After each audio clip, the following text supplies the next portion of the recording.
Scolaire Sud, c'est un organisme qui récupère des vélos à grandeur du Québec, même un peu en Ontario, et qui les envoie chez des partenaires en Afrique, notamment en Afrique de l'Ouest et en Amérique latine. Puis là-bas, on développe des projets de solidarité pour aider les gens à se prendre en charge, générer des revenus, bref, améliorer les conditions de vie des habitants. Là-bas, dans ces pays-là, souvent, les gens ont juste leurs deux pieds pour se déplacer, parfois sur des longues distances, plusieurs kilomètres. Par exemple, pour aller à l'école, pour aller au marché, pour aller au champ, travailler. Donc, un vélo permet vraiment de sauver du temps.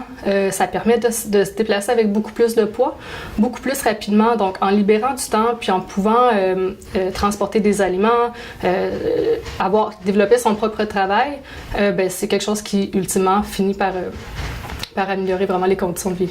Les étudiants peuvent marcher jusqu'à 5 à 10 km pour aller à l'école, donc c'est sûr qu'avec un vélo, ils vont pouvoir se déplacer 3 fois plus rapidement. Les mères vont pouvoir aller accéder à des services, vont pouvoir aller vendre les fruits au marché. Il y a des hommes aussi qui vont pouvoir avoir ce qu'on appelle un bici-taxi, donc ils vont pouvoir créer leur propre emploi à partir du vélo. Donc, chacun l'utilise comme il veut. Puis même avec les pièces, on peut des fois créer des outils juste à partir des pièces. C'est une mécanique qui est vraiment très simple. Donc, ça peut devenir des outils.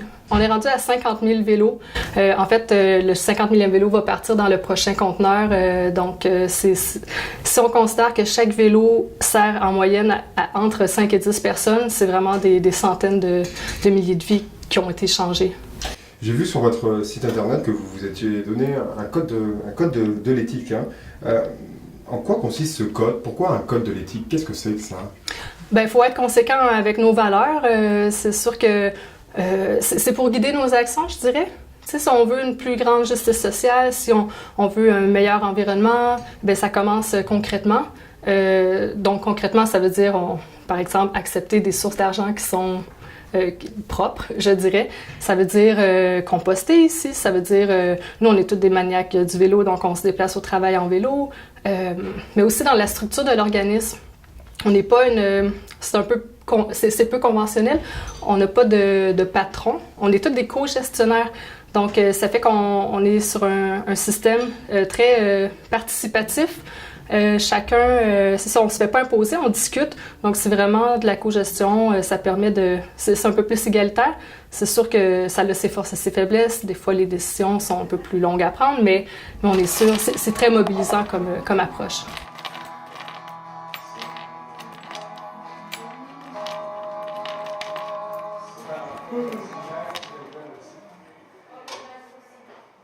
Dans l'association, moi, je suis personne ressource pour ce qui est technique, le côté technique de l'entreprise.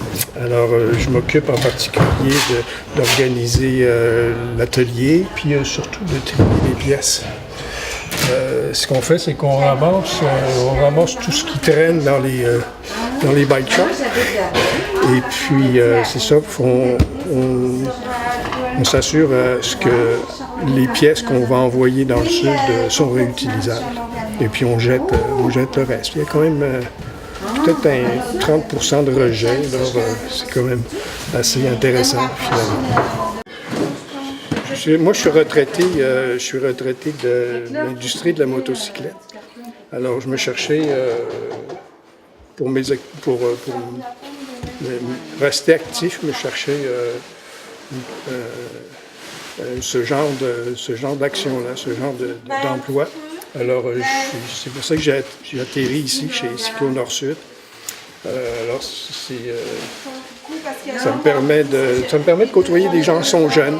Et puis, ça me permet aussi de trouver un rôle à jouer dans la coopération avec des gens qui sont un petit peu moins nantis que nous.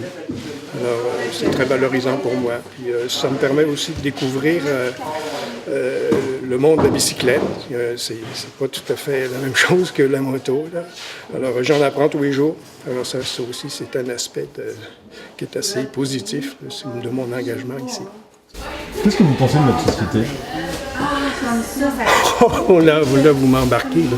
Ce que je pense dans la société, c'est ce que je trouve un petit peu déplorable, c'est les inégalités. Alors, on voit par exemple qu'il y a des gens qui sont très riches, puis il y a d'autres qui sont très pauvres, et puis Ça, je pense que en tant que citoyen, on est responsable d'améliorer les choses dans ce sens-là. Il y a aussi le côté consommation. Je pense qu'on achète trop, on consomme trop, puis on n'apprécie pas généralement ce qu'on a.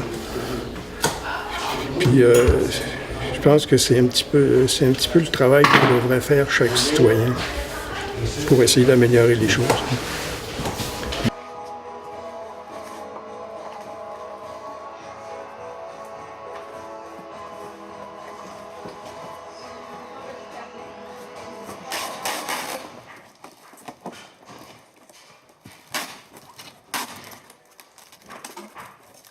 C'est un ordinateur. Ça s'en va au Nicaragua avec notre chargement d'aujourd'hui de bicyclette. Et donc, parfois, on rajoute des éléments qui peuvent être utiles à notre partenaire au sud. Et pourquoi venir travailler dans cette association? Qu'est-ce que ça vous procure de venir ici? Bien, avec le temps, je viens voir des amis, passer du temps avec des amis.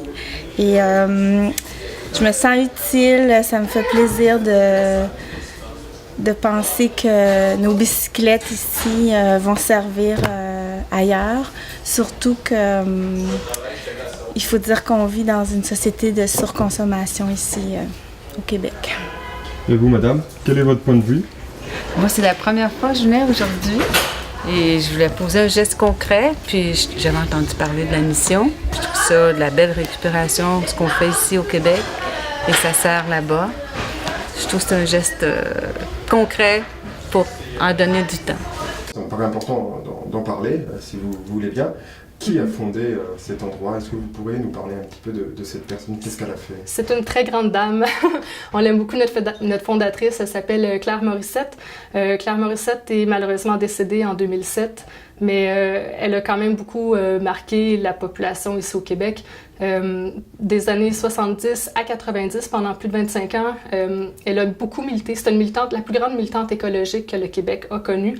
Donc, son objectif, c'était de légitimer un peu la présence des cyclistes à Montréal, parce que, en pensant que à vélo, on pouvait avoir une ville beaucoup plus humaine, beaucoup plus conviviale. Donc, c'est elle qui a mis les fondements sur...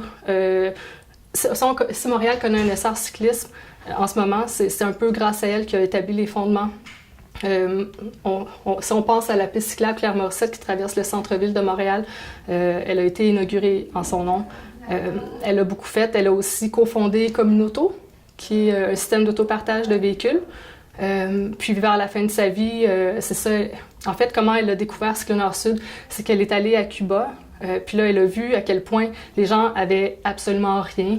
Puis quand il y avait un objet, bien, il était débrouillard, il pouvait faire de grandes choses avec ça. Puis c'était vraiment... Ici, à l'opposé, on est dans la surconsommation. Il y a tellement de vélos qui sont encore très bons. Ils ont un potentiel de deuxième vie, mais on fait juste s'en débarrasser. Ils terminent dans les sites d'enfouissement. Donc, elle a fait 1 + 1 = 2. Donc, c'est comme ça que lui est venue l'idée de développer Cyclo Nord-Sud.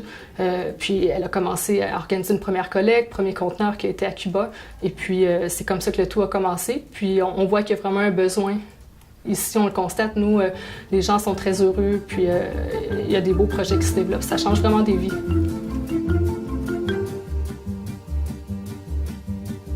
Quand on partait de bon matin, quand on partait sur les chemins, à bicyclette,